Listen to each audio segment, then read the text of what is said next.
you can zoom in on your enemies and have a bit more accurate aim.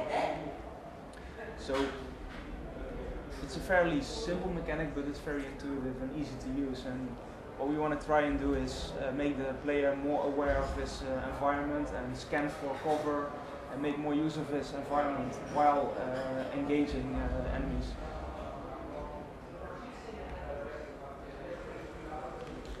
Maybe you can move on to the alleyway.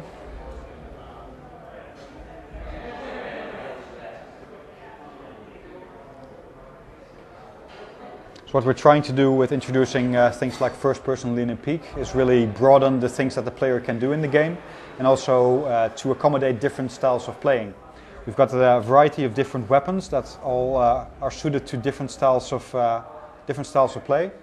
And lean and peek is one where you can basically use a more tactical approach to your gameplay.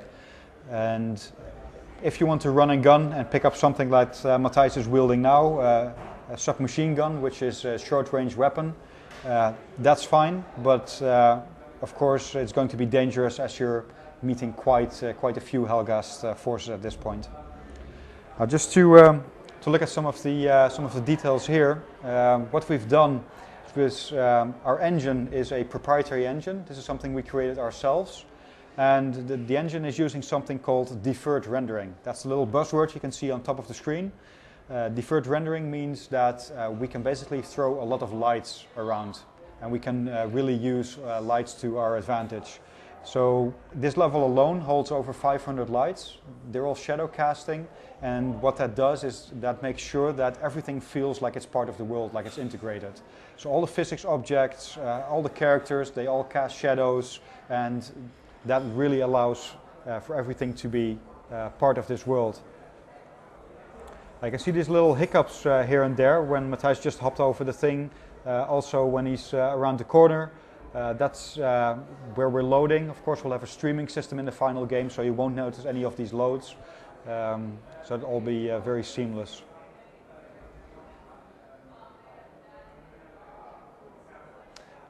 For us, where we're creating a first-person shooter, the biggest question is, I mean, you're shooting for 70–80% of the time. That has to be fun and rewarding. Now to us, what we wanted to implement there is to make sure that every bullet has an impact. Not only by adding a lot of destructibility to the world, but also by implementing something we call the hit response system. And with hit responses, what we can do there is that enemies or characters react to where they are hit, how they are hit, and with what force they are hit. That's what the system allows us to do, is seamlessly blend motion captured animation with physics impulses, which means that we've motion captured somebody being shot in the right arm. Obviously he's not being shot right there, but you can see the arm flailing, and then based on a physics impulse and based on exactly where he's hit, we can exaggerate or tone down that animation. So what that does is that the characters respond to your bullets, but always in a different manner. So you really get the sense of what you're doing has an impact on the world. We also looked at, particular at the death animations, which is something that stuck with us from the original Killzone, where people said, well, the death animations are kind of sloppy, to be honest. That's something that we definitely wanted to improve upon.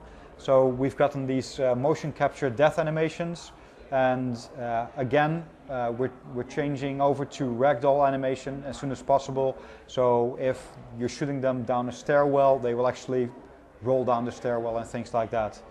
So again, that's one of the more important systems that allow us to really make the core gameplay element, which is shooting, to have that very fun and rewarding experience.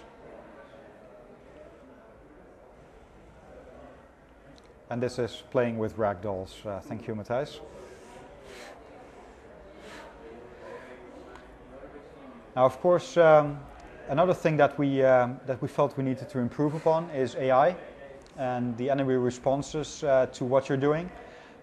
With Killzone Liberation, we already showed that that the AI is capable of flanking you and is aware of their surroundings They know what is destructible, they are able to fire through it, and they're also able to target destructible objects or even damage inflicting objects that are near the player, such as this little barrel, which is a lot of fun because you can shoot it, and based on where the gas starts emitting, it'll get a physics impulse and either do very good things for you or very bad things if you can see it flying towards you.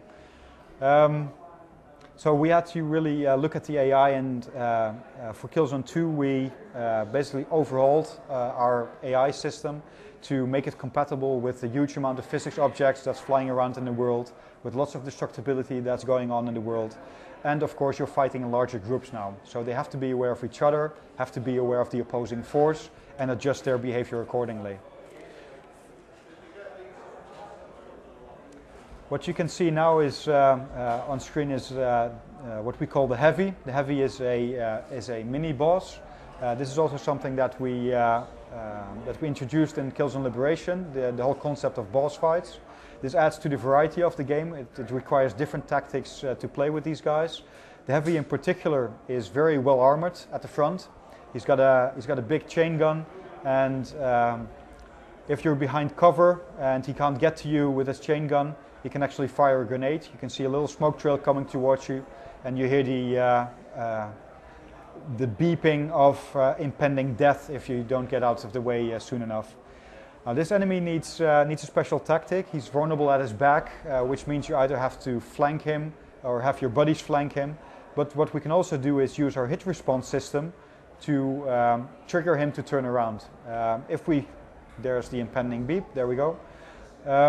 If you shoot at his head, you momentarily disorientate him, and he actually turns around and exposes his back to you, and you can then take him out.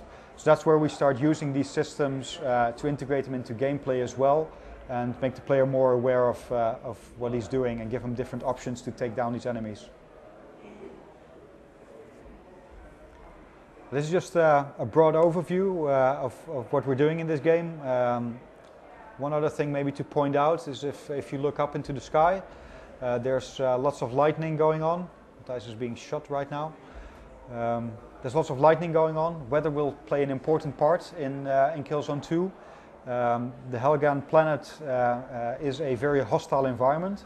The Helghast have adjusted to that environment, not only by their breathing apparatus and the goggles, but they've also harnessed some of the planet's powers.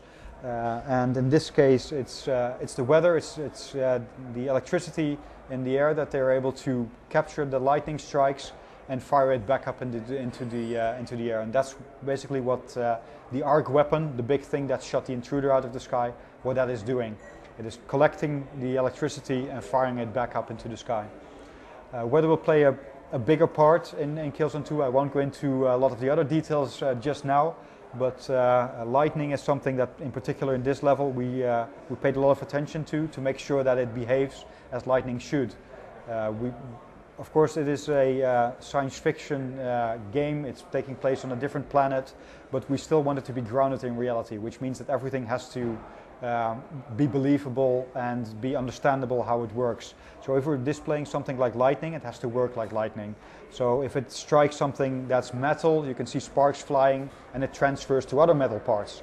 It's those kind of things that we really want to nail, and that's where a lot of our work has gone into.